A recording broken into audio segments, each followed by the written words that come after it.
500 साल पहले इटली के एक जीनियस लियोनार्दो दा विंची ने एक ऐसी पेंटिंग बनाई थी जो आज भी एक मिस्ट्री बनी हुई है, मोनालिसा। आखिर ऐसे क्या राज छिपे हैं इस पेंटिंग में जो इसे दुनिया की सबसे रहस्यमयी और सबसे फेमस पेंटिंग बनाते हैं। इस वीडियो को आखिर तक ज़रूर देखना। आप मोनालिसा के बारे में 23 ऐसी बातें जानोगे जो वाकई आपको हैरानी में डाल देंगी। नंबर 23।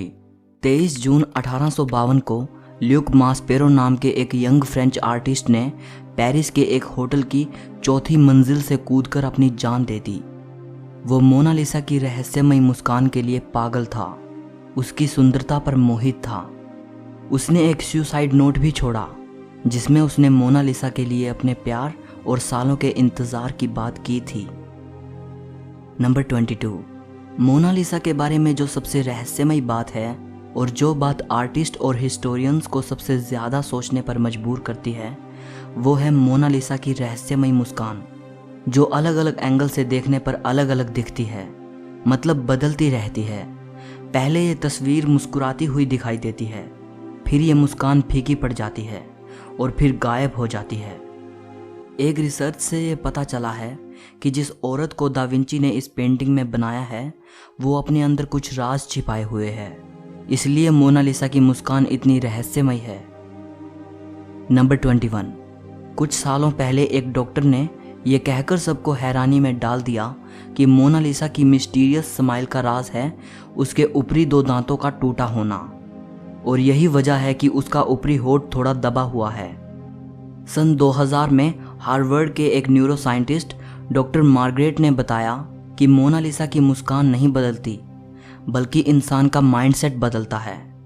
मतलब ये आपके दिमाग का खेल है, जैसा आप मोनालिसा के चेहरे को देखना चाहते हो वैसा ही आपको वो दिखेगा। ये इस चीज़ पर डिपेंड करता है कि आप किस चीज़ पर फोकस कर रहे हो। नंबर 20। लियोनार्दो दा विंची ने मोनालिसा को 1503 में बनाना शुरू किया था और वो 1517 तक इस पे काम करते रहे। उनको सबसे ज़्यादा समय मोनालिसा के होंठ बनाने में लगा था। मोनालिसा के होंठ बनाने में दा विंची ने 12 साल लगा दिए थे। नंबर 19। यह बात तो सच है कि मोनालिसा एक बेहद खूबसूरत पेंटिंग है और शुरू से ही ये काफ़ी मशहूर है, लेकिन इतनी मशहूर ये कभी नहीं थी जितनी कि ये तब हुई जब इसे पेरिस के लूव्र म्यूजियम से चुरा लिया गया। नंबर 18।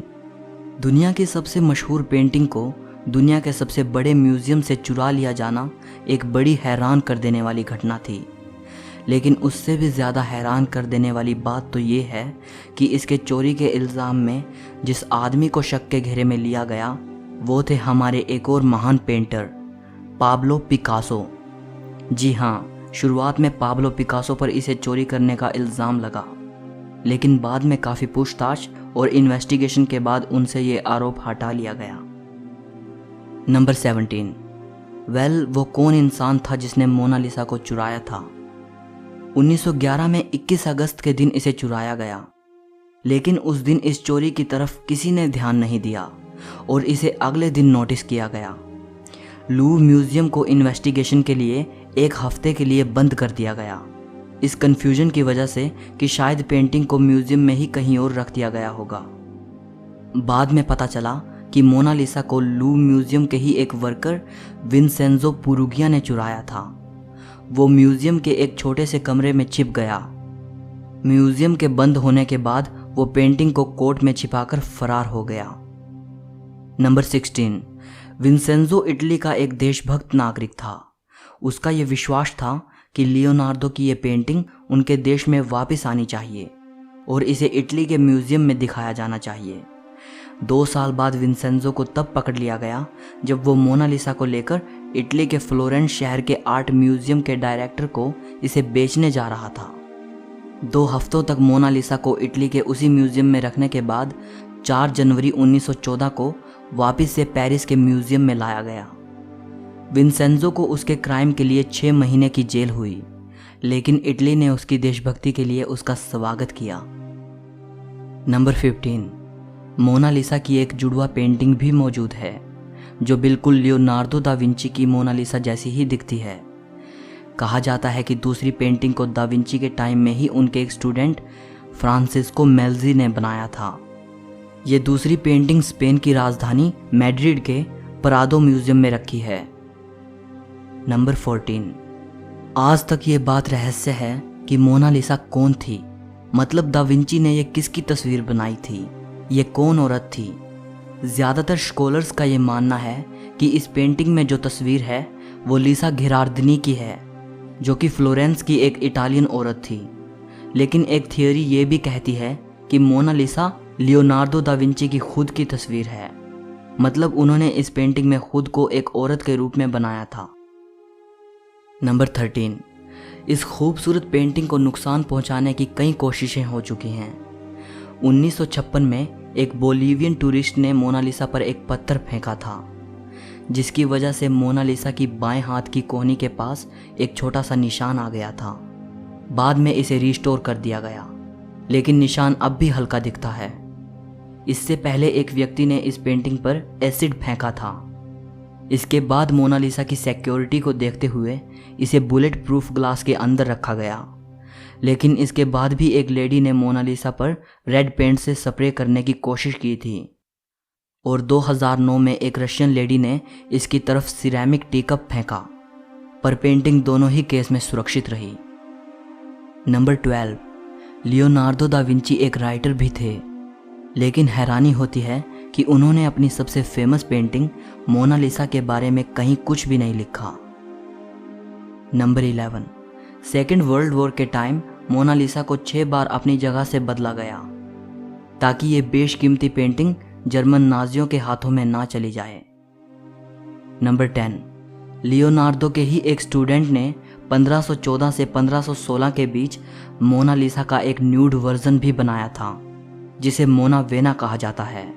इसके हाथ और बॉडी की पोजीशन बिल्कुल लियोनार्दो की मोनालिसा जैसी ही है। कहा यह भी जाता है कि शायद इसे भी लियोनार्दो दा विंची ने ही बनाया हो। ये पेंटिंग पेरिस के कोंडे म्यूजियम में रखी है। नंबर 9। लियोनार्दो ने मोनालिसा को पेंट करने में 30 से भी ज़्यादा लेयर्स का इस्तेमाल किया था, और उनमें से कुछ लेयर्स तो एक इंसानी बाल से भी बारीक थी। नंबर 8। मोनालिसा दुनिया की मोस्ट वैल्यूएबल पेंटिंग है। गिनीज वर्ल्ड रिकॉर्ड के अनुसार मोनालिसा हिस्ट्री की हाईएस्ट वैल्यूएशन वाली पेंटिंग है। 1962 में इसकी कीमत $100 मिलियन आंकी गई थी। 2019 में ये $700 मिलियन के आसपास है, लेकिन फ्रेंच हेरिटेज लॉ के अकॉर्डिंग इसे बेचा और ख़रीदा नहीं जा सकता, क्योंकि ये पब्लिक के लिए है। नंबर 7। 1519 में दा विंची की मृत्यु के बाद मोनालिसा फ्रांस के राजाओं के प्राइवेट कलेक्शन का हिस्सा बन गई। फ्रेंच रिवॉल्यूशन के बाद मोनालिसा को पेरिस के लूव म्यूजियम में रख दिया गया। ये पेंटिंग नेपोलियन को इतनी पसंद आई थी कि कुछ समय के लिए उन्होंने इसे अपने बेडरूम में लगवा दिया था। नंबर 6। जितना आपको लगता है ये पेंटिंग उससे काफ़ी छोटे साइज़ की है। इसका साइज़ 30 बाई 21 इंचेस है और इसका वज़न 8 किलोग्राम है। दा विंची ने इसे पेपर और कैनवस पर नहीं बनाया था, बल्कि पॉपुलर की लकड़ी के पैनल पर ऑयल पेंट से बनाया था, और इतनी खूबसूरती से बनाया था कि इस पर ब्रश के निशान देखना बेहद मुश्किल है। दा विंची के टाइम में कैनवस और पेपर मौजूद थे, लेकिन उस वक्त के पेंटर ये सोचते थे कि छोटी पेंटिंग के लिए लकड़ी का यूज़ करना ही सही रहेगा।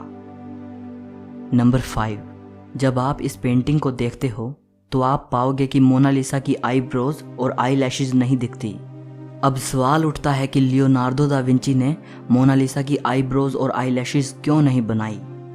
2017 में एक फ्रेंच इन्वेंटर पास्कल कोट ने हाई रिजोल्यूशन स्कैन से ये पता लगाया कि दा विंची ने मोनालिसा की आईब्रोज और आई लैशेज बनाई थी। उसने बताया कि ये टाइम के साथ धीरे धीरे गायब हो गई, शायद ओवर क्लीनिंग की वजह से। नंबर 4। पैरानॉर्मल क्रूसिबल नाम की एक वेबसाइट ने यह दावा किया था कि मोनालिसा की पेंटिंग में एलियन छिपा है। कहा गया कि अगर इस पेंटिंग को लेफ्ट साइड से मिरर के साथ जोड़कर देखा जाए तो एलियन जैसी आकृति बनती है। ये बात तब सोचने पर मजबूर करती है जब एक और थ्योरी सामने आती है, जिसमें यह कहा गया कि दा विंची ने इस पेंटिंग के लेफ्ट साइड में बड़े ही सीक्रेट तरीके से एक मैसेज छिपाया है। थ्योरी बताती है कि पेंटिंग में इटालियन भाषा में लिखा गया है ला रिस्पोस्ता सी ट्रोवा की। इसका मतलब है द आंसर इज हेयर, यानी उत्तर यहाँ है। हालांकि इस थियोरी में कितनी सच्चाई है इसकी कोई पुष्टि नहीं की जा सकी और ना ही मैं इसके सच होने का कोई दावा करता हूँ। नंबर 3, मोनालिसा के फैन दुनिया भर में हैं। इस पेंटिंग पर बहुत सी पोएम्स भी लिखी जा चुकी हैं और सॉन्ग्स बन चुके हैं। जब से इसे पेरिस के लूव्र म्यूजियम में रखा गया है तब से इसे वहाँ लव लेटर्स मिलते हैं, चाहने वालों की तरफ से फ्लावर्स मिलते हैं। नंबर 2, मोनालिसा को इंग्लिश में मोनालिसा लिखा जाता है, लेकिन इसकी सही स्पेलिंग ये है। कोई इसे मोनालिसा कहता है तो कोई मोनालिसा कहता है, लेकिन इटालियन में इसकी करेक्ट प्रोनाउंसिएशन है मोनालिसा। इसका मतलब होता है माई लेडी। नंबर 1, दोस्तों अगर आप पेरिस के लूव्र म्यूजियम में जाते हो तो मोनालिसा के रूम में जाने के बाद जहां मोनालिसा रखी है उसके बिल्कुल ऑपोजिट डायरेक्शन में आपको एक बहुत बड़ी पेंटिंग मिलेगी जो कि मोनालिसा से कई गुना बड़ी है। इसका नाम है द वेडिंग फीस्ट एट कैना। इसे इटली के ही एक पेंटर पाओलो वेरोनेसे ने 1563 में बनाया था। दोस्तों ये पेंटिंग इतनी खूबसूरत है कि इसकी तारीफ के लिए शब्द कम पड़ जाएंगे, लेकिन क्योंकि ये पेंटिंग इतनी फेमस नहीं है इसलिए लोग इसे देखने में ज़्यादा इंटरेस्टेड नहीं हैं। यही वजह है कि मोनालिसा के सामने तो आपको बहुत भीड़ नज़र आएगी, लेकिन इसे देखने के लिए बहुत कम लोग खड़े मिलेंगे। दोस्तों अगर हम सच्चे आर्ट लवर हैं तो हमारे पास वो आंखें होनी चाहिए जो एक आर्टिस्ट की कला को परख सकें। जस्ट किसी एक ही चीज़ को सिर्फ इसलिए वैल्यू देना कि वो बहुत फेमस है या उसको बनाने वाला कोई बड़ा इंसान था, और दूसरे के काम को सिर्फ इसलिए भूल जाना क्योंकि वो ज़्यादा फेमस नहीं है या उसे बनाने वाला कोई महान इंसान नहीं था, ये तो सही नहीं है ना।